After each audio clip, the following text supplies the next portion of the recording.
So Sheridan, what brings you to breath work and yoga? So what brings me to breathwork and yoga is, honestly, I came to yoga first, and then I really moved into breathwork through yoga, same with meditation.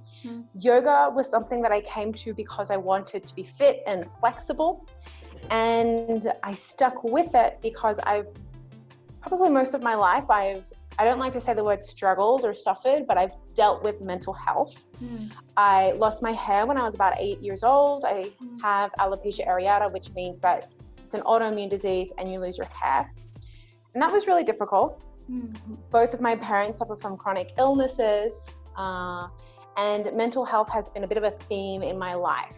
And so I always use exercise just to help with my mental health. But I found that the exercise that I was doing was really harsh on my body.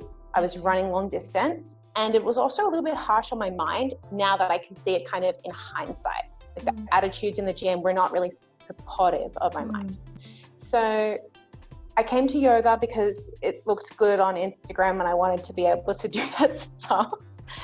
And I stayed because I found all of these really amazing benefits for my mental health.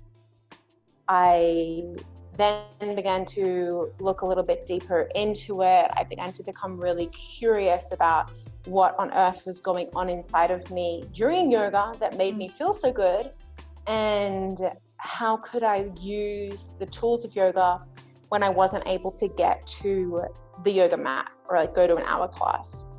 And something that became really obvious was that your breath is a really big differentiator between yoga and other exercise. And it's also something that is always around, no matter where you are, to support what's going on in your mind and what's going on in your mental health.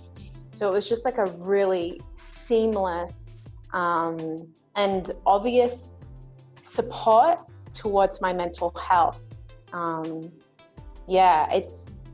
It is a bit of a long story to go into like why the types of mental health issues that I was happening, and I'm not sure if you want to go straight into it.